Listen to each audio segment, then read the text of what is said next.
నమస్తే welcome to Suman TV నేను మీ సాయి భైరి ఐపీఎల్ 2026లో match number 24 Mumbai versus Punjab తలపడబోతుంది. ఈ మ్యాచ్లో ఎవరు గెలుస్తారు, ఏ రకంగా ఉండబోతుంది, పూర్తి వివరాలు తెలుసుకుందాం. మనతో పాటు స్పోర్ట్స్ అనలిస్ట్ సిహెచ్ వెంకటేష్ గారు జాయిన్ అవుతున్నారు. సార్ నమస్తే సార్.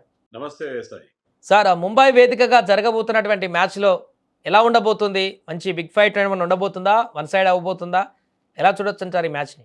వన్ సైడ్ అవుతుందో లేదో కానీ ముంబై గెలవడం మాత్రం అంత ఈజీ కాదేమో అనిపిస్తుంది నాకు. ఎందుకంటే వాళ్ళు ఫస్ట్ మ్యాచ్ గెలిచారు ఈ సీజన్లో, తర్వాత వరుసగా 3 మ్యాచ్లు ఓడిపోయారు. వాళ్ళు బ్యాటింగ్లో కానీ బౌలింగ్లో కానీ అసలు ఆ పంచ్ కనపట్లేదు. బౌలింగ్ అయితే మరి దారుణంగా ఉంది. బుమ్రా ఉండి కూడా వాళ్ళు బౌలింగ్లో ఎఫెక్టివ్నెస్ లేదు. Bumrah is yet to pick a wicket. ఈ సీజన్లో ఇప్పటివరకు ఒక్క వికెట్ కూడా తీయలేదు బుమ్రా. ఎకానమీ బాగానే ఉంది కానీ is even leaking some runs also. మిగతా బౌలింగ్ అంతా కూడా వాళ్ళది ఏమాత్రం సరిగ్గా లేని పరిస్థితి. బ్యాటింగ్లో కూడా మీకు చాలామంది బ్యాట్స్మెన్ ఫామ్లో లేరు. తిలక్ వర్మ ఆడిన 4 మ్యాచ్లో 35 రన్స్ ఎన్నో చేశాడు.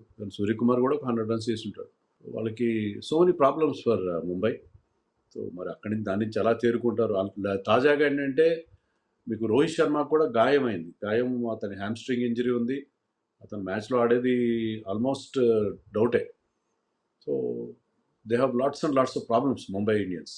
కీలకమైనటువంటి సమయంలో బౌలింగ్ ఇవ్వట్లేదు, ఎప్పుడో ఇస్తున్నారు, అది ఏ టైంలో ఇస్తున్నారో కూడా అర్థం కావట్లేదు అనేటువంటి కొంతమంది కామెంట్స్ చేస్తున్నారు. ఏమంటారు ఈ విషయంలో? అంటే బుమ్రాని వాళ్ళు 3 ఫేజుల్లో వాడుకోదలుచుకున్నారు. పవర్ ప్లేలో ఒక ఓవర్ ఇస్తున్నారు, తర్వాత మిడిల్ ఫేజ్లో ఒకటి. ఏంటంటే బుమ్రా లాంటి బౌలర్ని ఏ కెప్టెన్ ఎలా యూజ్ చేస్తారంటే అవతల టీంలో ప్రధానమైన బ్యాట్స్మెన్ లేకపోతే మ్యాచ్అప్స్ కూడా చూస్తారు. ఆ బ్యాట్స్మెన్కి బుమ్రాకి అగేన్స్ట్గా వీక్నెస్ ఉంది ఆ రకంగా. ఎందుకంటే ఎనీ బౌలర్ మీకు 4 ఓవర్స్ కంటే ఎక్కువ వేసే అవకాశం లేదు.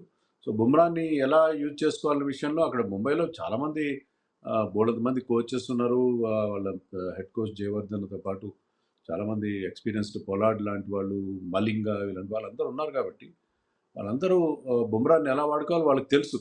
సో అది ఏదో సోషల్ మీడియాలో బుమ్రాని సరిగ్గా వాడుకోవట్లేదు అంటే, పవర్ ప్లేలో Bumrah is not basically power play bowler. Power ప్లేలో 2 ఓవర్లు లేచి బుమ్రా, కానీ పవర్ ప్లేలో 2 ఓవర్లు వాడుకుంటే తర్వాత ప్రాబ్లం వస్తుంది. మోస్ట్ ఎఫెక్టివ్ ఎక్కడ ఉంటుంది అంటే, ఎప్పుడు క్యాప్టెన్కి వికెట్ కావాలి, ఆ టైంలో బుమ్రాకి ఇస్తే ఒక పార్ట్నర్షిప్ బ్రేక్ చేస్తాడు. అందుకోసం అని బుమ్రాకి కేవలం పవర్ ప్లేలో మోస్ట్లీ 1 ఓవర్ మాత్రం ఇచ్చి మిగతా 3 ఓవర్లు అట్టే పెట్టుకొని అతన్ని రైట్ టైంలో యూజ్ చేసుకోవడం అనేది చేస్తున్నారు.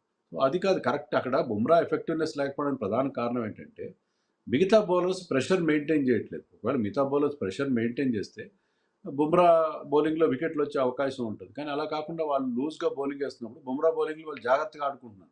ఆడుకుని మిగతా బౌలర్స్కి అగేన్స్ట్గా Shardul Thakur is leaking lot of runs. So Bumrah bowling మీద వాళ్ళు రిస్క్ తీసుకోవాల్సిన అవసరం లేదు. అందుకనే బహుశా బుమ్రాకి వికెట్లు రావట్లేదు. ఇంకా పంజాబ్ టీం గురించి మాట్లాడుకుంటే వరుస విజయాలతో మంచి అగ్రెసివ్ ఇంటెడ్తో కనిపిస్తుంది.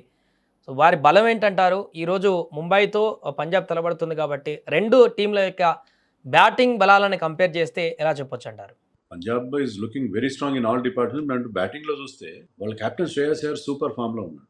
అతను ఏంటంటే స్పిన్ బాగా ఆడతాడు, స్లో వికెట్ పైన బాగా ఆడతాడు, 6 హీటింగ్ ఎబిలిటీ ఉంది. అంటే అతను షార్ట్ సెలెక్షన్ కూడా చాలా బాగుంటుంది. ఏ బాల్ని 6 కొట్టాలి, ప్రతి బాల్ ఇప్పుడు అభిషేక్ శర్మ ప్రతి బాల్ ఊపే ప్రయత్నం చేస్తాడు. కానీ శ్రేయస్ అయ్యర్ చాలా స్మార్ట్గా బ్యాటింగ్ చేస్తాడు. ఏ బాల్ని ఆడాలి, ఏ బాల్ ఆడకూడదు అనే విషయంలో జడ్జ్మెంట్ పర్ఫెక్ట్గా ఉంటుంది. అండ్ క్యాప్టెన్సీ కూడా బాగా చేస్తున్నారు అతను. అతనితో పాటు వాళ్ళకు ఉన్న అడ్వాంటేజ్ ఏంటంటే వాళ్ళు ఓపెనర్స్ ప్రభ్ సిమ్రన్ అండ్ కొత్త కుర్రాడు ప్రియాన్ షారీ అద్భుతంగా ఆడుతున్నారు. సో వాళ్ళిద్దరు మంచి ప్లాట్ఫామ్ క్రియేట్ చేస్తున్నారు. దాని మీద శ్రేయస్ అయ్యర్ బ్రహ్మాండంగా ఫినిష్ చేస్తున్నారు. సో అయితే వాళ్ళ బ్యాటింగ్లో వీక్నెస్ లేదని కాదు. కూపర్ కానలీ స్టార్టింగ్లో అంత బాగా ఆడలేదు. తర్వాత మీకు నెహల్ వడేరా కానీ శశాంక్ సింగ్ కానీ ఇంతవరకు చెప్పుకోదగ్గ కాంట్రిబ్యూషన్స్ వాళ్ళ నుంచి లభించలేదు. సో వాళ్ళకి కొన్ని ప్రాబ్లమ్స్ ఉన్నాయి బ్యాటింగ్లో. బట్ ఓవరాల్గా ఏంటంటే Shreyas Iyer form, openers form వాళ్ళకి చాలా వరకు ఎలాంటి ఇబ్బంది లేకుండా వాళ్ళు ముందుకు తీసుకెళ్తాం. బౌలింగ్ విభాగానికి వస్తే ఎలా చెప్పొచ్చు అంటారు? ముంబై బౌలింగ్ డిపార్ట్మెంట్ స్ట్రాంగ్గా ఉందా, పంజాబ్ బౌలింగ్ డిపార్ట్మెంట్ స్ట్రాంగ్గా ఉందా? ఆన్ పేపర్ ముంబై బౌలింగ్ చాలా స్ట్రాంగ్గా ఉంది. ఎందుకంటే అక్కడ మీకు Bumrah, Trent Boult, Hardik Pandya, Santner లాంటి బౌలర్స్ ఉన్నారు. ఇంకా శార్దూల్ ఠాకూర్, దీపక్ చహర్ కూడా ఉన్నారు. సో వీళ్ళందరూ international bowlers, highly repeated bowlers కరెక్టే, కానీ వాళ్ళు పర్ఫామ్ చేయట్లేదు. వెరాజ్ పంజాబ్ విషయానికి వస్తే మీకు Marco Jansen, Harshdeep Singh, Bartlett కూడా న్యూ బాల్తో మంచి వికెట్లు తీస్తున్నాడు. Yuzi Chahal is exceptional. విశాఖ్ విజయ్ కుమార్ కూడా మంచి బౌలింగ్ చేస్తున్నాడు. అయితే పంజాబ్ కూడా కొన్ని ప్రాబ్లమ్స్ ఉన్నాయి. మార్క్ యాన్సన్ వరల్డ్ కప్లో ఈ was wonderful with bat and ball. Mark Jansen 2 వికెట్లే తీశాడు. అంటే 3 మ్యాచ్‌లో బౌలింగ్ ఏశాడు. ఇంతవరకు అంత ఎఫెక్టివ్‌గా అనిపించలేదు. హర్షదీప్ సింగ్ అయితే ఈస్ హ్యావింగ్ ఎ నైట్‌మేర్. అతనికి వికెట్లు రావట్లేదు. అంటే వచ్చిన లాస్ట్ మ్యాచ్‌లో 2 వికెట్లు వచ్చినా పవర్ ప్లేలో వికెట్స్ తీయట్లేదు అసలు. తర్వాత is leaking lots and lots of runs. అతని ఎకానమీ మోర్ దెన్ 10 ఉంది. సో పంజాబ్ కూడా కొన్ని బౌలింగ్ ప్రాబ్లమ్స్ ఉన్నాయి. కానీ బార్ట్లెట్, యూజీ చాహల్ లాంటి వాళ్ళు దాన్ని చాలా వరకు కవర్ చేస్తున్నారు. వీళ్ళు Vaishakh Vijay Kumar is also bowling very well. Sir అలాగే ఈరోజు మ్యాచ్ ముంబైలో జరగబోతుంది కాబట్టి పిచ్ కండిషన్స్ ఎలా ఉండేటువంటి అవకాశం ఉంది అక్కడ? 200 స్కోర్ని ఎక్స్పెక్ట్ చేయొచ్చా? మొదట బ్యాటింగ్ చేసిన టీంకి అడ్వాంటేజ్ ఉంటుందా, లేకుంటే చేజింగ్ చేసినటువంటి టీంకి అడ్వాంటేజ్ ఉంటుందా? 200 ఇంకా 220 ఎందుకంటే ఇంతవరకు 2 మ్యాచ్లు జరిగినాయి అక్కడ. ఆ 2 మ్యాచ్ల్లో కూడా మీరు చూస్తే 4 బ్యాటింగ్ చేసిన 4 టీమ్స్ కూడా 220 అబోవ్ చేసాయి. ఓడినా గెలిచినా కూడా ఓడిన టీం కానీ గెలిచిన టీం కానీ అందరూ 220 ప్లస్ స్కోర్స్ చేశారు. సో చాలా ఇప్పటివరకు మనం ఉన్న ఆల్ ఐపీఎల్ వెన్యూస్లో ముంబైలో వచ్చిన పెద్ద స్కోర్లు ఎక్కడ రాలేదు. సో కన్సిస్టెంట్గా 200 రావడం అనేది చాలా కామన్. 220 ఈవెన్ ఆర్సీబీ అక్కడ బ్యాటింగ్ చేస్తూ the score 240 runs. So high scoring venue అది. బౌండరీ సైజులు చిన్నగా ఉంటే రెడ్ సాయిల్ మీద బ్యాట్ మీద బాల్ మంచిగా చాలా క్విక్గా వస్తుంది. చాలా బ్యాట్స్మెన్ చాలా ఎంజాయ్ చేస్తారు. షాట్స్ కొట్టడానికి చాలా అనువుగా ఉండే గ్రౌండ్ అది. So I think it's going to be another high scoring match అని మనం ఎక్స్పెక్ట్ చేయొచ్చు. ఫైనల్గా ఈరోజు మ్యాచ్లో ఎవరికి కొంత ఎడ్జ్ ఉండేటువంటి అవకాశం ఉంది? ప్రిడిక్షన్ ఎలా చేయొచ్చు అంటారు? ఎవరు గెలిచేటువంటి అవకాశాన్ని చూడొచ్చు ఈ మ్యాచ్లో? పంజాబ్కే ఎడ్జ్ ఉంటుంది డెఫినెట్గా. ఎందుకంటే బ్యాటింగ్లో బౌలింగ్లో బ్యాలెన్స్డ్గా ఉన్నారు వాళ్ళు. ఈవెన్ హైదరాబాద్తో ఆడిన మ్యాచ్లో కూడా ఓపెనర్లు చెలరేగిపోతున్నాడు. శశాంక్ సింగ్ వచ్చి 2 వికెట్లు తీశాడు. సో వాళ్ళకి ఏంటంటే పార్ట్నర్షిప్స్ బ్రేక్ చేయడం కానీ వాళ్ళ క్యాప్టెన్సీ కూడా చాలా బాగుంది. వెరాజ్ ముంబైకి మీకు రోహిత్ శర్మ అందుబాటులో లేకపోవడం ఇలాంటి సమస్యలు ఉన్నాయి. అయితే రోహిత్ ప్లేస్లో ఎవరిని ఓపెనర్గా ఆడించాలి అది కూడా ఒక క్వశ్చన్ మార్క్.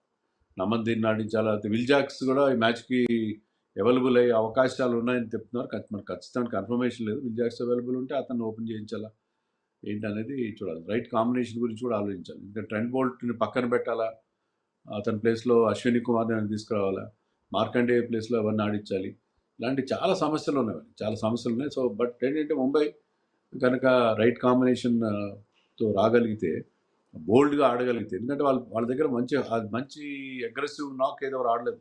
షెర్ఫెన్ రదర్ఫర్డ్ తప్ప ఎవరు ప్రాపర్గా ఫామ్లో కనపట్లేదు. సో ఎవరో ఒకరు ఒక పెద్ద ఇన్నింగ్స్ ఆడితే తప్ప ముంబై గెలవడం చాలా కష్టం. చాలా ఒక బ్రహ్మాండమైన ఇన్నింగ్స్ ఆడాలి, చాలా క్విక్గా, చాలా ఒక ఇంపాక్ట్ఫుల్ ఇన్నింగ్స్ ఆడితే తప్ప ఈ మ్యాచ్లో కూడా పంజాబ్ గెలిచి తమ అన్బీటెన్ రన్ కంటిన్యూ చేసే అవకాశాలు. Right sir, thank you so much. అదే 24th మ్యాచ్ IPL 2026లో ఈరోజు జరగబోతుంది ముంబై వర్సెస్ పంజాబ్. ముంబైలో జరగబోతుంది కాబట్టి వాంకట వేదికగా ఇక్కడ పరుగుల వరద పడడం ఖాయంగా కనిపిస్తుంది. మరి మ్యాచ్లో వరుస ఓటముల నుంచి గెలిచి నిలవాలని చూస్తుందా ముంబై, లేదంటే వరుస విజయాలని కంటిన్యూ చేస్తూ పంజాబ్ గెలుస్తుందా అనేది వేచి చూద్దాం.